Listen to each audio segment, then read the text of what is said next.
रामायण क्या है? एक रात की बात है। माता कौशल्या जी को सोते में अपने महल की छत पर किसी के चलने की आहट सुनाई दी।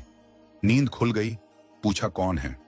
मालूम पड़ा श्रुतकीर्ति जी, सबसे छोटी बहू, शत्रुघ्न जी की पत्नी। माता कौशल्या जी ने उन्हें नीचे बुलाया। श्रुतकीर्ति जी आईं, चरणों में प्रणाम कर खड़ी रह गईं। माता कौशल्या जी ने पूछा, श्रुति, इतनी रात को अकेली छत पर क्या कर रही हो बेटी? क्या नींद नहीं आ रही? शत्रुघ्न कहाँ है? श्रुति कीर्ति की आंखें भर आईं, मां की छाती से चिपटी, गोद में सिमट गईं। बोली, मां, उन्हें तो देखे हुए 13 वर्ष हो गए। उफ! कौशल्या जी का हृदय कांप कर झटपटा गया। तुरंत आवाज लगाई।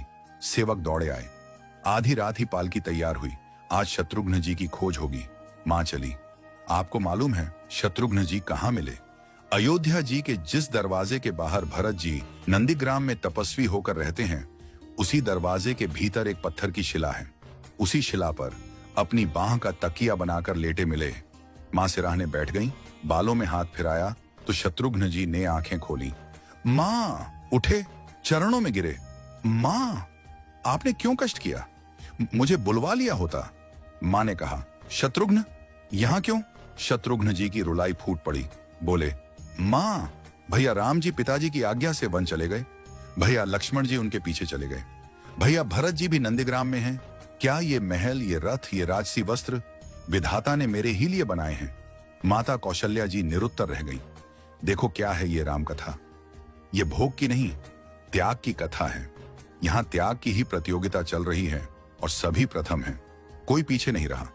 चारों भाइयों का प्रेम और त्याग एक दूसरे के प्रति अद्भुत, अभिनव और अलौकिक हैं। रामायण जीवन जीने की सबसे उत्तम शिक्षा देती है। भगवान राम को 14 वर्ष का वनवास हुआ तो उनकी पत्नी सीता मैया ने भी सहर्ष वनवास स्वीकार कर लिया। परंतु बचपन से ही बड़े भाई की सेवा में रहने वाले लक्ष्मण जी कैसे राम जी से दूर हो जाते? माता सुमित्रा से तो उन्होंने आज्ञा ले ली थी वन जाने की। परंतु जब पत्नी उर्मिला के कक्ष की ओर बढ़ रहे थे तो सोच रहे थे कि मां ने तो आज्ञा दे दी, परंतु उर्मिला को कैसे समझाऊंगा, क्या बोलूंगा उनसे? यही सोच विचार करके लक्ष्मण जी जैसे ही अपने कक्ष में पहुंचे तो देखा कि उर्मिला जी आरती का थाल लेके खड़ी थीं और बोली, आप मेरी चिंता छोड़ प्रभु श्री राम की सेवा में वन को जाओ। मैं आपको नहीं रोकूंगी। मेरे कारण आपकी सेवा में कोई बाधा ना आए, इसलिए साथ जाने की जिद भी नहीं करूंगी। लक्ष्मण जी को कहने में संकोच हो रहा था, परंतु उनके कुछ कहने से पहले ही उर्मिला जी ने उन्हें संकोच से बाहर निकाल दिया। वास्तव में यही पत्नी का धर्म है। पति संकोच में पड़े उससे पहले ही पत्नी उसके मन की बात जानकर उसे संकोच से बाहर कर दे। लक्ष्मण जी चले गए, परंतु 14 वर्ष तक उर्मिला ने एक तपस्विनी की भांति कठोर तप किया। वन में प्रभु श्री राम माता सीता की सेवा में लक्ष्मण जी कभी सोए नहीं, परंतु उर्मिला ने भी अपने महलों के द्वार कभी बंद नहीं किए और सारी रात जाग जाग कर उस दीपक की लौ को बुझने नहीं दिया। मेघनाथ से युद्ध करते हुए जब लक्ष्मण जी को शक्ति लग जाती है और हनुमान जी उनके लिए संजीवनी का पर्वत लेके लौट रहे होते हैं, तो बीच में जब हनुमान जी अयोध्या के ऊपर से गुजर रहे थे तो भरत जी उन्हें राक्षस समझकर बाण मारते हैं और हनुमान जी गिर जाते हैं। तब हनुमान जी सारा वृत्तांत सुनाते हैं कि सीता जी को रावण हर ले गया, लक्ष्मण जी युद्ध में मूर्छित हो गए हैं। ये सुनते ही कौशल्या जी कहती हैं कि राम को कहना कि लक्ष्मण के बिना अयोध्या में पैर भी मत रखना, राम वन में ही रहे। माता सुमित्रा कहती हैं कि राम से कहना कि कोई बात नहीं, अभी शत्रुघ्न है, मैं उसे भेज दूंगी। मेरे दोनों पुत्र राम सेवा के लिए ही तो जन्मे हैं। माताओं का प्रेम देखकर हनुमान जी की आंखों से अश्रुधारा बह रही थी, परंतु जब उन्होंने उर्मिला जी को देखा तो सोचने लगे कि यह क्यों एकदम शांत और प्रसन्न खड़ी है। क्या इन्हें अपनी पति के प्राणों की कोई चिंता नहीं?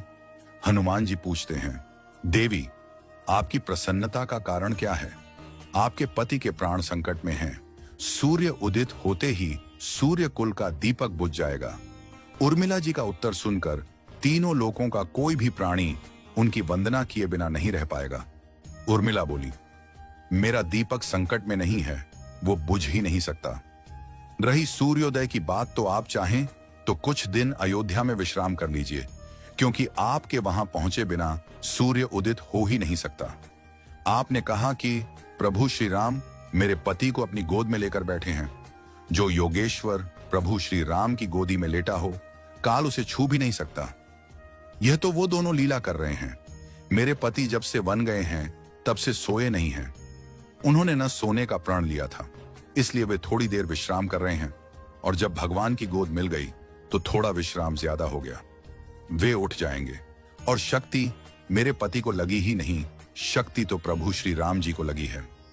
मेरे पति की हर श्वास में राम है, हर धड़कन में राम, उनके रोम रोम में राम है, उनके खून की बूंद बूंद में राम है।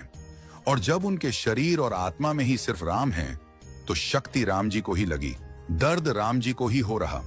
इसलिए हनुमान जी आप निश्चिंत होके जाए, सूर्य उदित नहीं होगा। राम राज्य की नींव जनक जी की बेटियां ही थीं, कभी सीता तो कभी उर्मिला। भगवान राम ने तो केवल राम राज्य का कलश स्थापित किया, परंतु वास्तव में राम राज्य इन सब के प्रेम, त्याग, समर्पण और बलिदान से ही आया। जिस मनुष्य में प्रेम, त्याग, समर्पण की भावना हो, उस मनुष्य में राम ही बसता है। कभी समय मिले तो अपने वेद, पुराण, गीता, रामायण को पढ़ने और समझने का प्रयास कीजिएगा। जीवन को एक अलग नजरिए से देखने और जीने का सोर मिलेगा। लक्ष्मण सा भाई हो, कौशल्या माई हो, स्वामी तुम जैसा मेरा रघुराय हो, नगरी हो अयोध्या सी, रघुकुल सा घराना हो, चरण हो राघव के जहां मेरा ठिकाना हो त्याग भरत जैसा, सीता सी नारी हो, लवकुश के जैसी संतान हमारी हो, श्रद्धा हो श्रवण जैसी, सबरी सी भक्ति हो, हनुमत के जैसी निष्ठा और शक्ति हो। ये रामायण है, पुण्य कथा श्री राम की। जय जय श्री राम।